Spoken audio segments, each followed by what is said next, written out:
kẹ́ẹ̀tì ẹ̀ tó máa bá ọ̀rọ̀ bọ́ tí mo fẹ́ kẹ́ ẹ ṣàlàyé lórí pé ẹ kó ara sí kinní a gbọ́ ìròyìn yín pé ẹ kó ara sí ọ̀rọ̀ Yorùbá nation kí ló dé tó ka yín la tó bẹ́ẹ̀.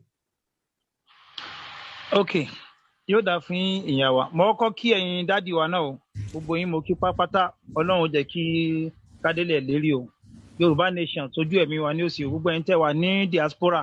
pátá pẹ̀lú ògùn Ọlọ́run ẹ máa kórè kó délé ẹ ṣeun. ìdí tí tó fi ká mi la ni pé ní ilẹ̀ Haúsá ni wọ́n bí mi sí ibẹ̀ ni mo ti lò ọ̀pọ̀lọpọ̀ ọdún nínú ìgbésí ayé mi ilẹ̀ Haúsá mo ti lò mo sì mọ ìwà wọn dáadáa mo sì mọ̀ pé ní Haúsá gan ọkọ ni problem Fúlàní ni problem ìlú tá ń pè ìlú Nàìjíríà. I am a Muslim. Islam kọ́ wa pé ká ṣàbòsí fúnra wa but ntí àwọn adaran ṣe àbòsí ni wọ́n ṣe fún wa àbòsí ni wọ́n ṣe fún Haúsá nínú tó ń ṣe fún Haúsá àwọn Haúsá ti jẹ́ ìran àkàtọ́ pé ní ó di dandan kéèyàn káàánú wọn nídìí nígbà tí baba Usman Dan Fodio tó gbéra wá láti ìlú tá à ń pè ní Guinea Conakry ní Puta Jalon tó láǹdì sí Sokoto wọ́n gbà á láàyè torí pé ó bá wọn pẹ̀lú ẹ̀sìn ni kò mẹ́sìn wá fún wọn. nígbà tó sì gbà á láàyè ní ìlú tá à ń pè ní Sokoto yìí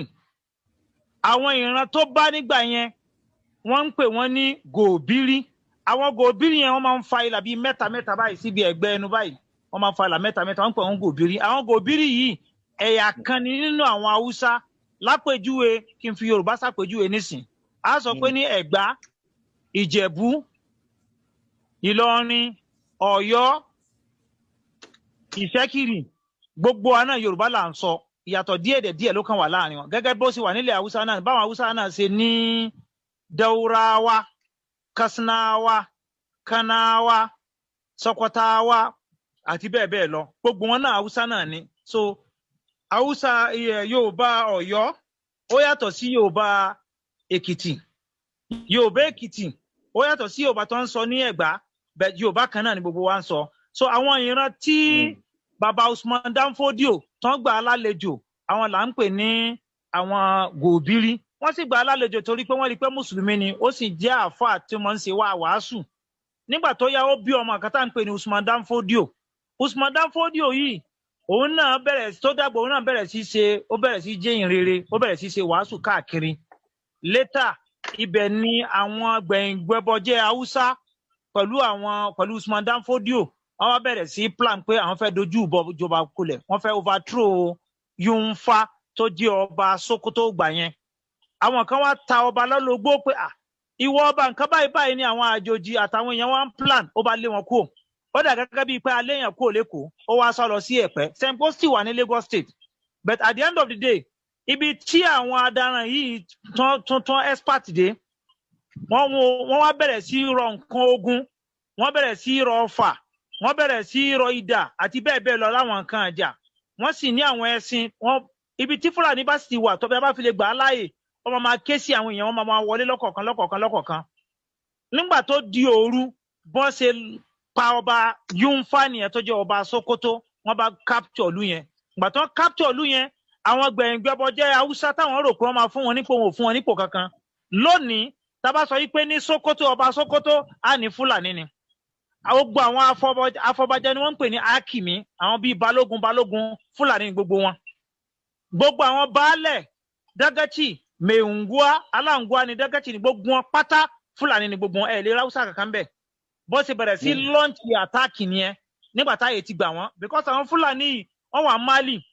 wọ́n wà ní Guinea Conakry wọ́n wà ní Senegal wọ́n wà ní Gambia wọ́n wà ní Niger Republic wọ́n wà ní Chad bó ṣe wà káàkiri nìyẹn wọ́n máa ń pera wọn wọlé ni àwọn kan bẹ tó ń pè ní Kutakore àwọn Kutakore làwọn jagunjagun tó máa ń jà fún àwọn Fúlàní àwọn ni wọ́n máa ń lò tó máa ti fẹ́ jagun wọ́n máa ń kó wọn wọlé ni wọ́n sì kó àwọn pípín yẹn wọlé wọ́n wá bẹ̀rẹ̀ sí capture state kọ̀ọ̀kan tàbá wá ń sọ̀rọ̀ lónìí pé ní ọba Sokoto á ní Fúlàní ọba Kebbi á ní Fúlàní ọba Zamfara á ní Fúlàní ọba Gombe á máa ní Fúlàní ọba Adamawa á ní Fúlàní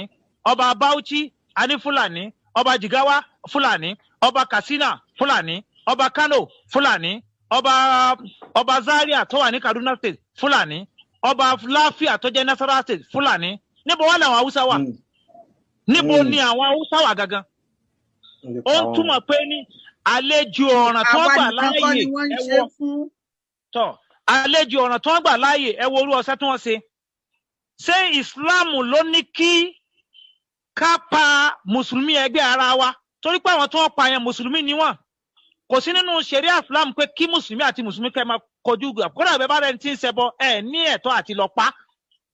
Ó ṣe òpin ní àwọn pípù yìí wọ́n ti ní agenda. Mo ń bọ̀ wá síbi ti Yorùbá o. Wọ́n ti ní secret agenda. Nígbà tí wọ́n gba gbogbo ipò mọ́ àwọn pípù yìí lọ́wọ́ tó pé ní ta bá ń sọ̀rọ̀ lónìí, ó ṣe ní láàánú gbogbo àwọn chief imam kọ̀ọ̀kan ní gbogbo ilẹ̀ Haúsá yẹn pátá Fúlàní ni wọ́n. Pátá. Chief imam Kano Fúlàní ni. Chief imam Jigawa Fúlàní ni. Chief imam Katsina Fúlàní. Gbogbo ilẹ̀ Haúsá yẹn pátá gbogbo chief imam Fúlàní ni wọ́n. Ẹ lè rí Haúsá kan tó jẹ́ chief imam ní Central Mosque wọn. Ìyẹn dúró bẹ́ẹ̀. Bẹ́ẹ̀ náà ni gbogbo àwọn court wọn, àwọn court, àwọn high court ni, àwọn magistrate court ni, Fúlàní ni gbogbo wọn. Now, ẹ jẹ́ ká bọ́ sí ti tòṣèlú. Tàbá wá ń sọ̀rọ̀ nípa political power. Governor Sokoto Fúlàní, Governor Zamfara Fúlàní,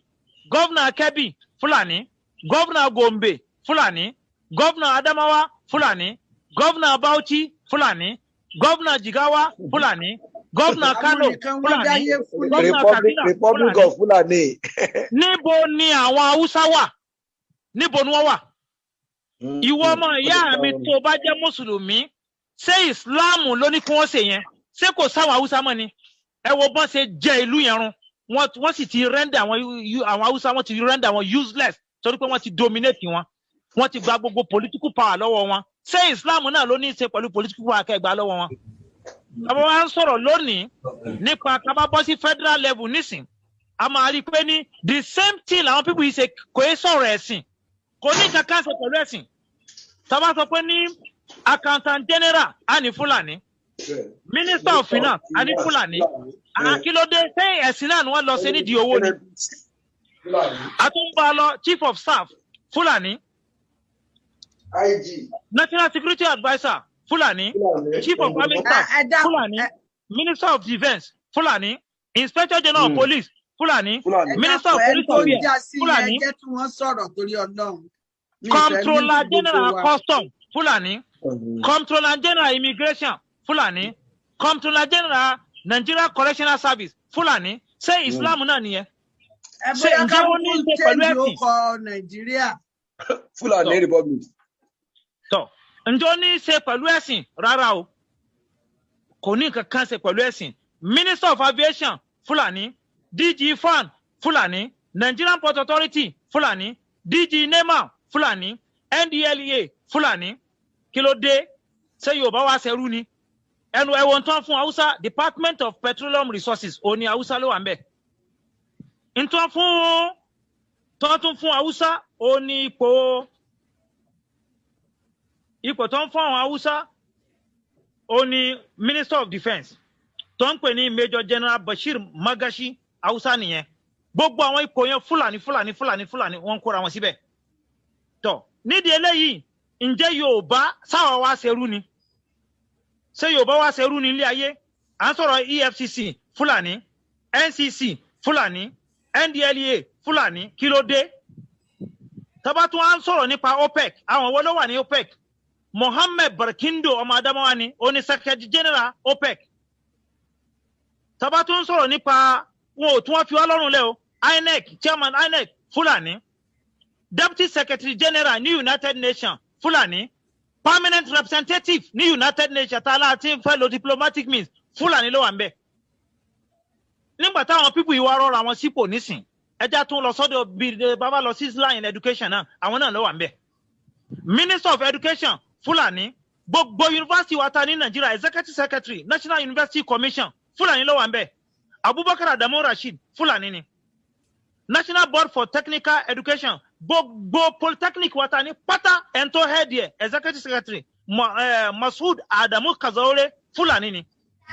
Executive Secretary National Commission for Colleges of Education ta ló wà ń bẹ̀ Fulani ni. Òun wọ́n pè ní NCCE. Aliyu Muhammadu Bappa Fúlàní ni kí ló dé ṣé òyìn ní í ṣe pẹ̀lú ẹ̀sìn ó ń túmọ̀ sí pé àwọn pípù yìí wọ́n ní agenda bẹ́ẹ̀ bá tún wá sọ̀rọ̀ nípa TET fund ó ti ní a certain percentage 5% tí federal government máa ń yọ kalẹ̀ fún àwọn TET fund tẹ́ bá lọ sí gbogbo àwọn private àwọn university wa ẹ máa rí i pé gbogbo àwọn building tán kọ TET fund láti 1994 tí wọ́n ti bẹ̀rẹ̀ TET fund gbogbo àwọn executive secretary pátá Fúlàní gbogbo wọn. Tijani Ahmed Abu Abdulkadiri láti 1994 wọ September 1999 olówó àmbẹ̀ Fúlàní ni. Mustapha Habba Jaji September 1999 wọ August 2007 Fúlàní ló wà ńbẹ̀. Professor Mahmoud Abubakar 2007 wọ 2012 oni man INEC yo oni executive secretary TET fund. Aliyu Naiya 2012 wọ 2014. Abdullahi Baffa 2016-2019 onlo filigba tie en tó wà ńbẹ̀ nísìn Suleiman Ibo Goro onlo wà ńbẹ̀ oni executive secretary nísìn ní TET fund ṣé Yorùbá wá ṣẹrú ni Nigerian Army ọ̀dọ̀ wọn ló wà Nigerian Air Force ọ̀dọ̀ wọn ló wà Nigerian Navy ọ̀dọ̀ wọn ló wà tẹ́ bá fẹ́ wọ university àwọn army nísìn tó ń pè ní Nigerian Defence Academy àfi kẹ́ lọ sí ìlú táwọn àdáná kọ́ńkà Air Force Institute of Technology àfi kẹ́ lọ sí ọ̀dọ̀ táwọn ìlú táwọn àdáná kọ́ńkà Nigerian Police Academy ẹ̀ tó fẹ́ lọ university táwọn police Wudil ní Kano ló wà àwọn àdáná ọ̀dọ̀ àdáná ló wà mẹ́ńtó hẹ̀dẹ̀ àdáná ni ṣé Yorùbá wá ṣẹrú ni ara tó ń ká ìmí láà nìyẹn pé kí ló dé ta ló ní resources níbo wọ́n ti ń lọ àwọn resources yìí nínú àwọn ìwádìí tí mo wá ṣe mo wá discover pé ní gbogbo resources yìí ilẹ̀ Yorùbá ni wọ́n ti ń rí lápèjúwe a ní 7 major sources of revenue nínú ọ̀nà méjèèje tí wọ́n ti ń rí owó yìí a discover pé kò síbi kankan pàtó ta lè sọ pé ibi táwọn adarán ti mọ́ wá ní kò sí zero. Tá bá sọ̀rọ̀ nípa crude oil àwọn tó ní epo jù òun náà ní Delta State Warri a sì mọ̀ yí pé ní àwọn Warri yẹn ìṣẹ́kiri àwọn ọmọ ìyá wa ni àwọn ni wọ́n lé epo jù 350,000 barrels of crude oil ni wọ́n fà lóòjọ́ ń bẹ̀ yẹn followed by Rivers State títẹ̀ dérí àwọn Ẹdó tó fi dé ọ̀dọ̀ Yorùbá 100,000 ní Yorùbá ló ń contribute àwọn Igbo ń contribute 28,000 Imo 11,000 17,000 ní Abia 28,000 Yorùbá ń contribute 100,000 ní Ondo àti Badagry ní Lagos. Tá bá ń sọ̀rọ̀ nípa crude oil àwa ń bẹ̀. Tá bá wá ń sọ̀rọ̀ nípa port authority 80% owó tó ń generate ní port authority ilẹ̀ Yorùbá ni. Tá bá ń sọ̀rọ̀ nípa federal inland revenue ìyẹn tó ló tiẹ̀ lágbára gbogbo àwọn taxes tó ń rí yẹn ilẹ̀ Yorùbá wọn ti ń rí evidences yìí wà gbọ́ ẹ̀ làwa ní statistics yẹn lọ́dọ̀ torí pé kí ni níbo làwọn iléeṣẹ́ wà iléeṣẹ́ state méjì ní iléeṣẹ́ wà lọ́wọ́ nísìnyí ní Nàìjíríà gbogbo àwọn iléeṣẹ́ yẹn ó ti kú ó ti lọ Ogun State ní number 1 tẹ́lẹ̀ Lagos State ní but Ogun State ti gbà mọ́ wọn lọ́wọ́ tá a bá ń sọ̀rọ̀ nípa industry nísìn Ogun State ní followed by Lagos State àwọn Hausa sì ní àwọn ìlú àwọn adaran àwọn ẹ̀sán tax tí wọ́n wọ́n ẹ̀sán tax tẹ́ bá fẹ́ ṣe investigation ẹ̀yin found out pé ní ẹ béèrè èèlò ni wọ́n ń ta àwọn nǹkan nílẹ̀ Yorùbá wọ́n máa kó ẹrù wọ́n máa kó ọjà láti Ogun State wọ́n máa kó lọ sí Kano àbí Katsina àbí Sokoto ohun tó máa wá ṣẹnu láàánú ni pé ní kí ló dé tó fi wá chíìpù níbẹ̀ yẹn ju ilẹ̀ Yorùbá lọ nínú ìwádìí tí mo ṣe mo wá discover pé n tó fà ó ní pé wọ́n san tax àwọn Hausa san tax ti tiwọn kò mọ́ wọn la òun ló fà tó fi jẹ́ pé tá bá wo National Bureau of Statistics report 2020 19 18 17 16 ẹ lọ wo iye owó tí kálukú táwọn state ń generate lápèjúwe nísìn ní 2019 ní Southwest nílẹ̀ Yorùbá Ọ̀yọ́ Ògùn Ọ̀ṣun Èkìtì Ondo ní gbogbo àwọn ilẹ̀ Yorùbá yìí owó tí wọ́n ń generate nílẹ̀ Yorùbá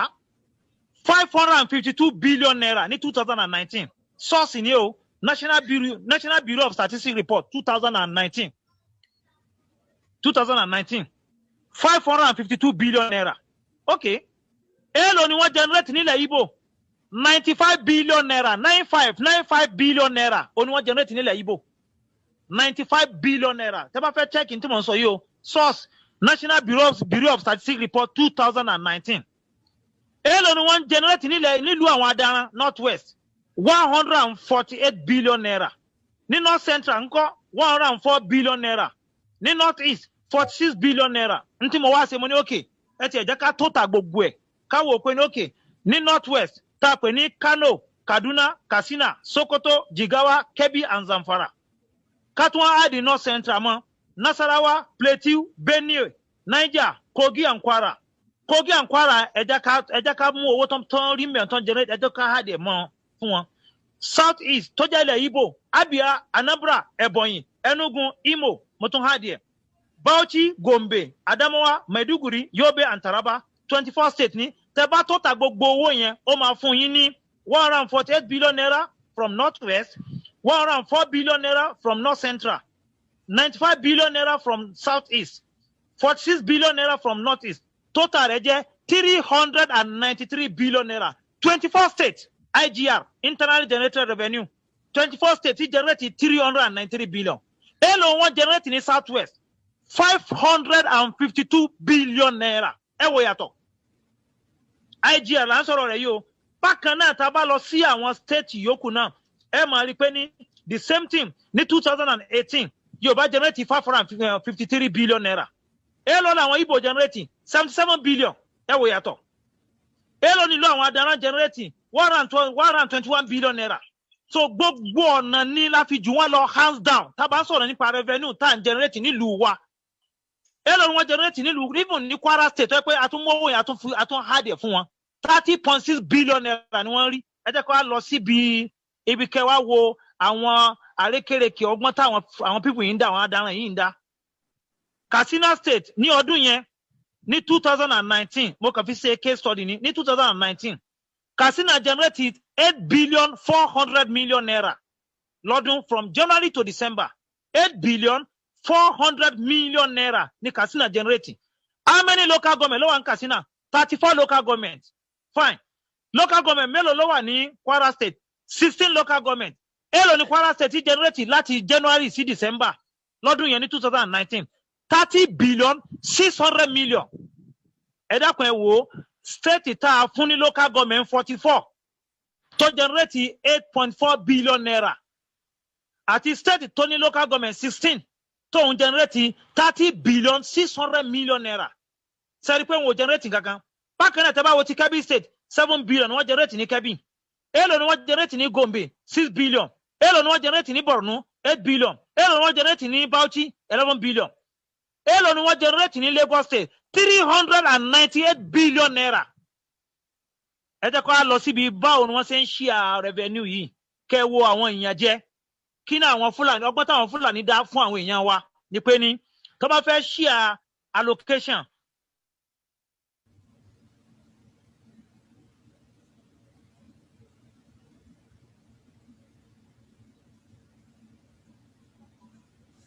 nínú owó tí wọ́n rí ní federal inland revenue àti bẹ́ẹ̀ bẹ́ẹ̀ lọ gbogbo ẹjọ́ nítorí wọ́n á ṣe ni pé ní wọ́n wá sọ pé ní population ó di méjì local government ó di méjì landmass nítorí wọ́n wò nìyẹn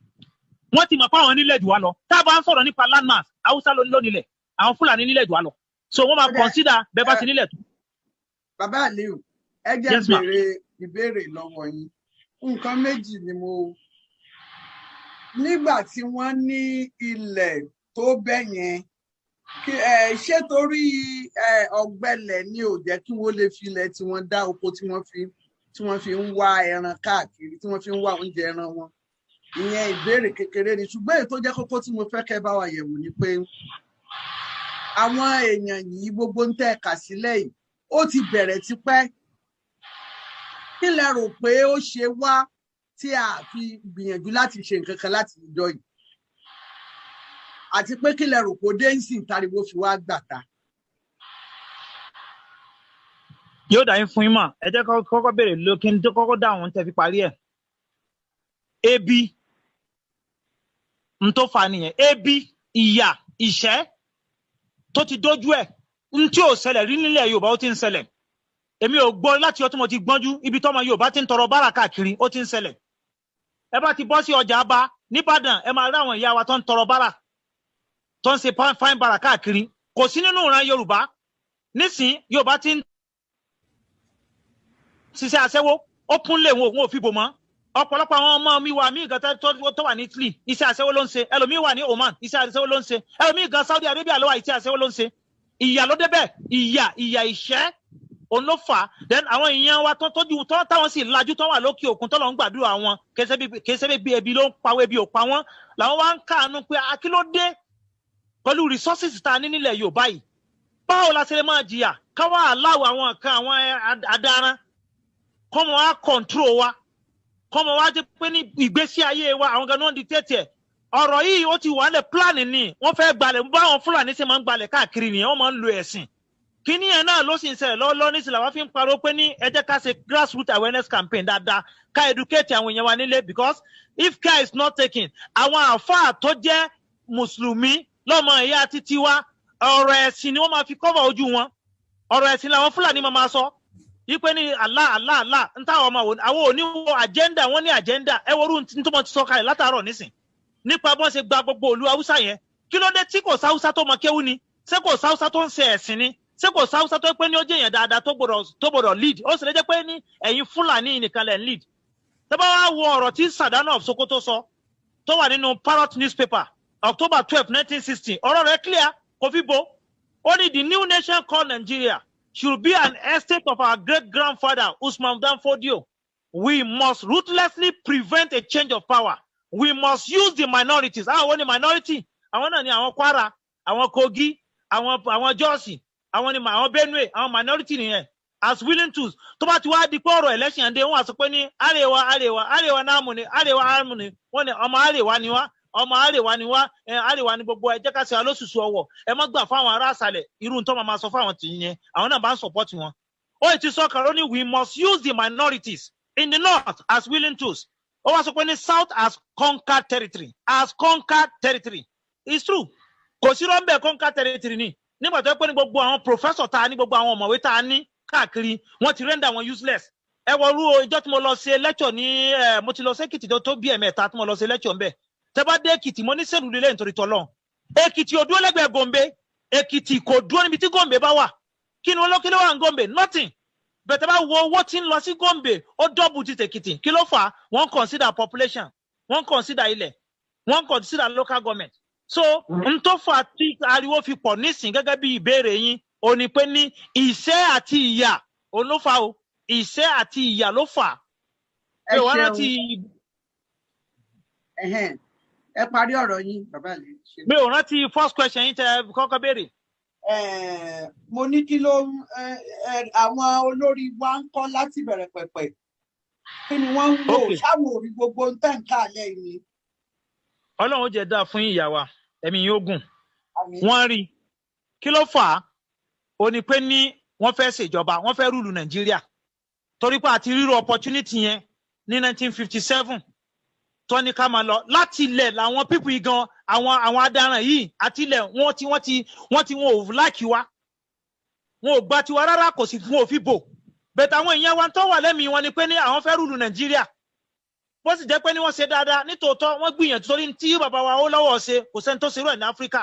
ní pé ní ìgbìyànjú Ọlọ́run fún wọn ṣe ṣùgbọ́n àwọn náà ń wò pé ní irú táwọn ṣe ní South West wọ́n fẹ́ replicate ẹ̀ ní Nàìjíríà ìyẹn ló wà lọ́kàn títí wọn ntọ́sí wà lẹ́mìí Zik náà ni pé ní òun náà fẹ́ rúlu Nàìjíríà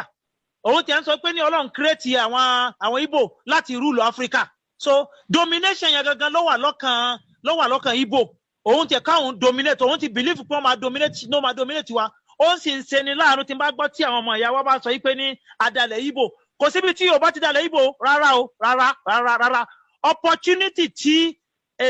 Zik rí nígbà tó ìpàdípọ̀ àbòsí ìyà tá ń jẹ nísìn Ìgbò ló kọsẹ̀ fún wa látara pé kí ni nígbà tí bàbá Awólọ́wọ̀ ń sọ fún Zik pé ní ẹ jẹ́ ká jọ fọ́ọ̀mù alliance tá bá fọ́ọ̀mù alliance a máa defeat àwọn ará bí ó lóun ti gbọ́ wọ́n sì fi ìpàdé sí Àsàbà unfortunately òun ti lọ sọ́dọ̀ Sadano of Sokoto tó ti jọ ń ṣe meeting ibẹ̀ wọ́n ti sọ fún Awólọ́wọ̀ pé mọ́dàmú ara yín bàbá arákùnrin ti wà pẹ̀lú àwọn Sadano of Sokoto but Akíntọ́lá àwọn ń fẹ́ kí ká fọ́ọ̀mù alliance pẹ̀lú àwọn Haúsá tọ́lá àwọn Haúsá náà prefer Yorùbá pé ní Yorùbá tún ní ìwà ju àwọn people yìí lọ wọ́n mọ̀ pé ní Yorùbá wọ́n bẹ́tà nípa ìwà dáadáa torí Yorùbá níwà ju àwọn Ìgbò lọ gbogbo ayé ló mọ̀ pé níta bá ń sọ tí ò da nípa tí ò da láyé ní Nàìjíríà wà yìí a mọ̀ pé Ìgbò ló bọ orúkọ Nàìjíríà jẹ́ lágbàáyé nídìí eléyìí nígbà tó ń sì fọ́ọ̀mù alliance tó ti wà ní gọ́ọ̀mẹ̀ntì tó ṣe fún àwọn ọmọ Yorùbá kéṣe ń tàbúrò gbàgbé. The first vice chancellor University of Ibadan Igbo ni o. The first vice chancellor University of Lagos Igbo ni. Nígbà tó send Igbo lọ sílùú Haúsá tí Sàdánà of Sokoto sọ pé ẹwọ ló mú wá yìí ó ní Igbo ni tó máa jẹ́ vice chancellor ó ní kí ló ń jẹ́ bẹ́ẹ̀ láyé dá padà wọ́n lè dànù ni ó ní wọ́n fẹ́ mú Arne ó mú Arne wá tó gèfèrí ẹlẹ́bọ ló mú ẹni tí èsè mùsùlùmí ló fẹ́ mú wá síbi lè dànù ó lè dànù ó wá lọ sí UK ó lọ gbé Mr. George ló mú wá tẹ́bá gọ́gùn ní tẹ́bá wò pé ní first vice chancellor Ahmadu Bello University ẹ̀ máa rí pé ní Mr. George ni òun náà ojú wa tì í kí ni tó wá ṣe fún University of Nigeria Nsukka ó wá lọ sí America ó lọ mú Alexander first vice chancellor University of Nsukka University of Nigeria Nsukka ọmọ Alexander lórúkọ ẹ̀ tẹ́bá lọ gọ́gùn bẹ̀tọ̀dọ̀ tí wọ́n ń bì yìí Igbo làwọn méjèèjì o Igbo làwọn méjèèjì. ẹ ṣe bàbá mi mo mọ̀ pé inú mi dùn pẹ̀lú ọgbọ́n àti òye àti àwọn nǹkan tí ẹ ti ní tí ẹ fi ń ṣe àlàyé ọ̀rọ̀ yìí fún wa ibi tí ò yé ọ̀pọ̀lọpọ̀ dé ó ti yé wa kọjá abẹ ṣùgbọ́n bí tí àsìkò wa dé dúró mo fẹ́ kí àwọn amòye ó béèrè ọ̀rọ̀ lọ́wọ́ yín mo mọ̀ pé ìbéèrè yóò tún wú ìmọ̀ míì jáde fún wa màá pe bàbá Adéníran Adébóyè bàbá Professor Adéníran Adébóyè. Mo wà bí o. Màá ní kí ẹ béèrè ìbéèrè lọ́wọ́ bàbá Aliu lórí ọ̀rọ̀ tí wọ́n ti sọ tàbí nǹkan míì lórí ìjẹgàba Fúlàní. Àsìkò tá a ní kò pọ̀ púpọ̀ mọ́ ṣùgbọ́n màá fẹ́ ká fi àsìkò tó kù ká fi ṣe ìbéèrè tó lè fún wa ní ìmọ̀. Ẹ ṣé. Ẹ ṣeun ẹ ṣé púpọ̀ mo kí bàbá Aliu ìbéèrè mi tàkọ́kọ́ ó ní pé gbogbo nǹkan tẹ́ ẹ tò kalẹ̀ yẹn ǹjẹ́ lè fi ránṣẹ́ sí Yorùbá Gbòde kí wọ́n pín fún wa mo mọ̀ pé mi wà tẹ́ ẹ tí ì sọ tẹ́ ẹ ráàyè sọ ṣùgbọ́n ó yẹ kí gbogbo àwọn táwọn wá síbi Yorùbá Gbòde àti ká lè rí líìsì yíyẹn ká dẹ̀ pé káàkiri gbogbo ilẹ̀ káàárọ̀ òjìrè gbogbo ọmọ káàárọ̀ òjìrè. Èkejì ìbéèrè mi kejì kì í ṣe béèrè ó ní pé ilẹ̀ Nàìjíríà òyìnbó ló dálẹ̀ orílẹ̀-èdè Yorùbá orílẹ̀-èdè Haúsá orílẹ̀-èdè Ìgbò Ọlọ́run ló dálẹ̀ tó tí ohun tó yìnbó bá wá dálẹ̀ tó bá fìyà jẹ wá ju nǹkan tọ́lọ́run dálẹ̀ lọ ó yẹ ká fura sí i so ẹ dákun ẹ fi àwọn lísì yẹn sọwọ́ sí wa ká lè bá a rí lò ká lè bá a fi ṣe ìdánilẹ́kọ̀ọ́ fún gbogbo ọmọ káàárọ̀ òjìrè ẹ ṣeun.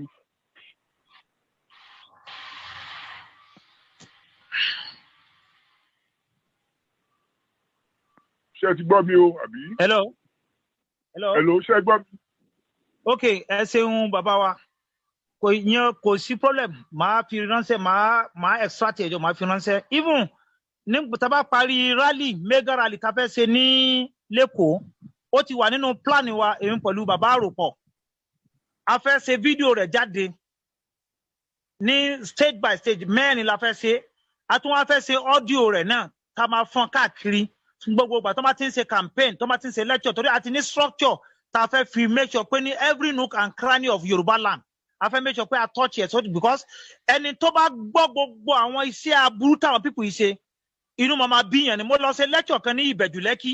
ìgbà tí mo ń ṣe lecture lọ́wọ́ bàbá kan mo kàn rí pé wọ́n fi ìbínú jáde ìgbà tí bàbá yẹn padà bọ̀ mo sáré pé wọ́n fi aṣọ fi cover nǹkan àṣẹ́sì gidi wọ́n ń gbé bọ̀ inú ń bí wọn ipe ìyá yìí pọ̀ ọmọ bẹ̀rẹ̀ sí ṣépè so kò yí ọ̀pọ̀lọpọ̀ àwọn èèyàn wa pé ní inú bondage ni wọ́n wà kò yé wọn pé ní àwọn adaràn yìí gangan ló kó wa sínú ohun tá a wà yìí Ọlọ́run bless you with abundant natural resources so gẹ́gẹ́ bí ìbéèrè yín máa provide ẹ̀ pẹ̀lú ògo Ọlọ́run but iṣẹ́ wà tá à ń prepare tá à ń pòpọ̀ lórí ìyẹn so that information kò fi lè tètè spread fún àwọn èèyàn wa torí ọ̀tọ̀ ni pé ní ẹ̀sìn kó má da ẹ̀sìn pọ̀ mọ́ ọ̀dọ̀ orílẹ̀-èdè kó má da àpapọ̀ rárá tọ́ bẹ́ẹ̀ jẹ́ mùsùlùmí ni o bó jẹ́ kìrìsìtẹ́nì ni o bó jẹ́ sí ẹlẹ́sìn àbáláyé nìyẹn ọ̀tọ̀ ni ẹ̀sìn ọ̀tọ̀ ni orílẹ̀-èdè kò papọ̀ rárá wọn ò sọ pé ká má ṣẹ̀sìn wa tó ráwọn ẹnìkan bẹ tó béèrè lọ́wọ́ mi pé ní ó ní gbogbo àwọn tó ń agitate fún Yorùbá nation ó ní ṣé wo ronú ni ó rí pé gbogbo wọn Kristẹni ni wọn 90% wọn Kristẹni ni wọn náà mo ní okay fine tí wọn náà bá join wa population máa increase wọn náà wá join wa ṣé wọn mú kálukú dání ni wọn mú wa dání náà so kí àwọn ọmọ ìmọ̀ ń fi àsìkò yìí sọ fún àwọn ọmọ ìyá wa anywhere tó máa ń listen sí program yìí eléyìí sọ̀rọ̀ ẹ̀sìn o kálukú wá join o ẹ jẹ́ ká kú olóko ẹrú ó tó gẹ́ o ilé yá. oníbọ̀dé àpò mu. ẹ ṣé púpọ̀. ẹ ṣeun sà. Ọ̀gbẹ́ni Aliyu. ẹ ṣeun sà. Ọlọ́run á túbọ̀ máa tún ti yín ṣe o. àmín sà àmín sà. Gbogbo nǹkan tẹ́ ẹ sọ látẹ̀ tí ń sọ gbogbo wọn á rí yìí tá a náà ti sọ. Èmi ò ní béèrè lọ títí ju nǹkan tá a sọ ẹ tá bá bẹ̀ sí ń fọ̀rọ̀ wé ọ̀rọ̀ àwọn tí ò tí ì yé a fi yé wọn náà ni a fi yé wọn dáadáa so ẹ kú iṣẹ́ gan màá kàn kí kò ní rẹ̀ yín o ẹ ṣeun sà tí tásìkò tọ́lọ̀ ń bá pè ní tiwa tó bá ní ká gba òmìnira tiwa àní fi yín ṣàwátì. àṣẹ o. ẹ ṣeun thank you. ní ìbéèrè o. ẹ dákun ẹ̀yin èèyàn wa lórí afọ́nrán náà ẹ dákun ẹ tẹ àtẹ̀ránṣẹ́ ẹ ṣeun kí ni ìbéèrè yìí. ok mo fẹ́ béèrè lọ́wọ́ bàbá Aliyu a ti ń gbọ́ lẹ́nu ọjọ́ mẹ́ta yìí pé àwọn kan kóra wọn jọ tán pera wọn ní Coalition of Northern Organization nígbà tó máa kọ́kọ́ jáde wọ́n ní wọ́n tẹ̀ kọ lẹ́tà sí Sokoto Sultan of Sokoto àtàwọn tó jẹ́ bí olórí àwọn politician ní north wọ́n ní wọ́n ti dé gbìyìn sí wọ́n fẹ́ kí Buhari àtàwọn northern elders kan fún àwọn Ìgbò láyè pé kán máa lọ pé wàhálà wọn ti pọ̀ jù pé ó ti tó gẹ́ fáwọn Ìgbò nígbà tó tún di bí ọ̀sẹ̀ kan sẹ́yìn àwọn tó tún jẹ́ bí politician tán ní post àwọn náà tún sọ wípé àwọn gan tẹ̀ ti ṣe tán pé káwọn wà Nàìjíríà tí Yorùbá bá fẹ́ lọ kó máa lọ tí Ìgbò bá fẹ́ lọ kó máa lọ mo wá fẹ́ béèrè lọ́wọ́ yín kí lẹ̀yin ṣe rí sí ṣé ẹ rò wípé lóòótọ́ ni àwọn northern people yìí àti Fúlàní àti pé wọ́n ṣe tán láti kúrò láti lọ ṣé lóòótọ́ ni. ṣe rí bẹ́ẹ̀ ni àwọn tí wọ́n sọ̀rọ̀ yẹn ó ń ká wọn láàánú torí gbogbo àwọn tó ń kà ní social media even èyí tá à ń ṣe lọ́wọ́lọ́wọ́ nísìnyí àwọn tó ń listen nínú àwọn adaran wà tó ń gbọ́ Yorùbá dáadáa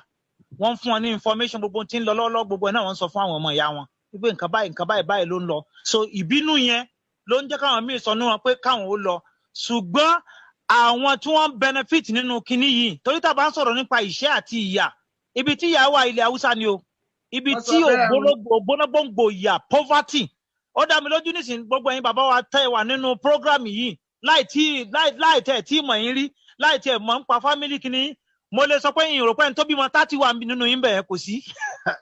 tọ àwọn bímọ 30 o 35 28 òun ló fà tí ìṣẹ́ fi pọ̀jù àti ìyà fi pọ̀jù because Yorùbá òròrí kò ní bímọ kalẹ̀ bíi pé kóun bímọ anyhow bẹ́ẹ̀ lọ́dọ̀ àwọn Fúlàní lọ́dọ̀ tiwọn wọ́n sọ pé ní Allah ní èmi èchí ẹ̀rọ wa Ọlọ́run lọ́ba ni tí ń bọ́ ni bẹ́ẹ̀ Yorùbá wò pé ní rárá àmọ́ fọlọ́ ní bọ́ ni wọ́n fún wa ní brain káronú bẹ́ẹ̀ àwọn bímọ anyhow ló fà tí ìṣẹ́ àfi ìyà tó fi pọ̀jù bẹ́ẹ̀ nípa àwọn statement táwọn people yẹn ń sọ òótọ́ ni wọ́n sọ bẹ́ẹ̀ wọ́n ń ká wọn láàánú táwọn bá fẹ́ lọ kó lọ bẹ́ẹ̀ kíní kan ni mo wá fẹ́ sọ nísìnyí tó wà very important ó ní pé